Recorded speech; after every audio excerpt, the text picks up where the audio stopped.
They say that every emperor of Byzantium ruled from two thrones, one of marble, visible to the world, and one of silence, known only to himself. This is the story of the second.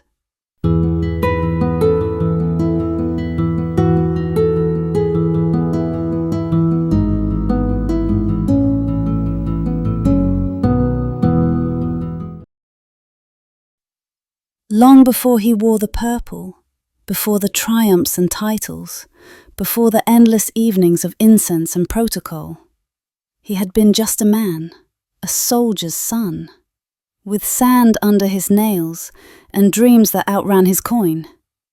And there was a girl, not of the court, not of any station, just a girl from Cappadocia. She read poetry, but never out loud. She kept bees.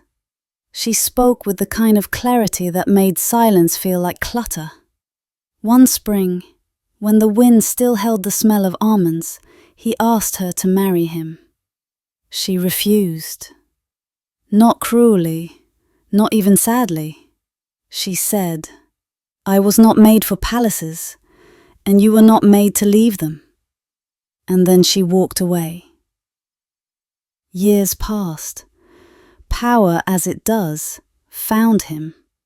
The purple robe, the ring, the crown so heavy it left a ridge in his brow. He ruled well, mostly. Harsh when he had to be, generous when it cost him little. But even then, he never forgot her. She never wrote, never asked for favor.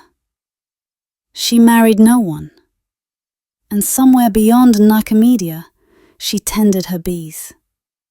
He made sure her land was never taxed, that the road to her home remained clear, though no army ever marched there.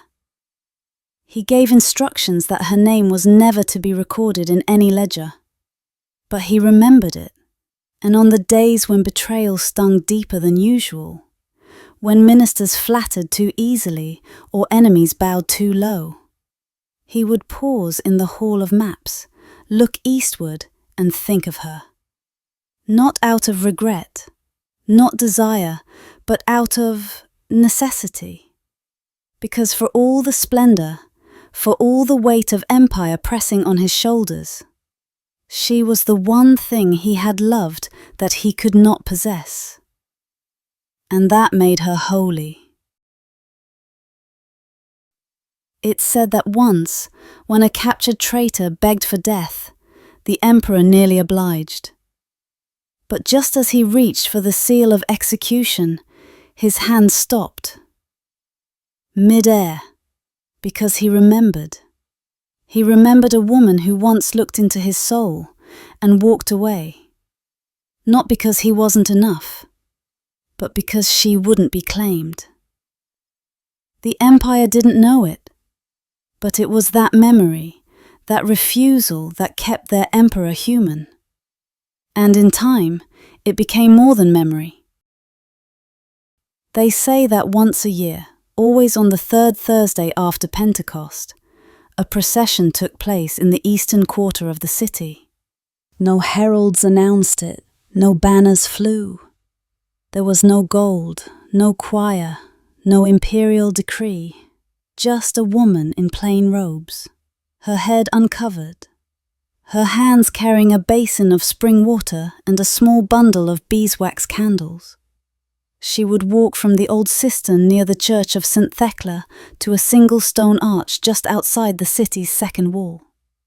There she would light a candle, pour the water on the roots of a fig tree and whisper a name.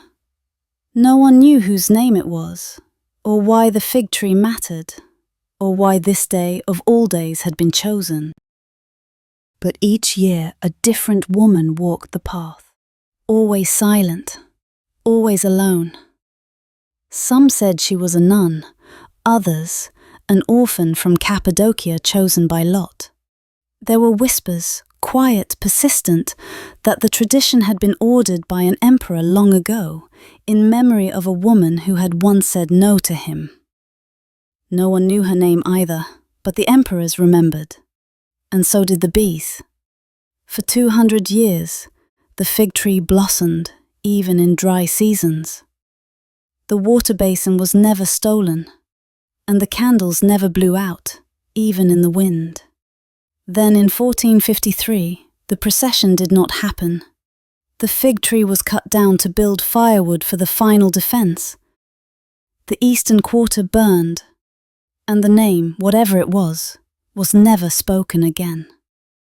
But some say that when the city fell, and the last emperor disappeared into the charge, a Turkish soldier passed through the ruined archway and saw a woman standing there.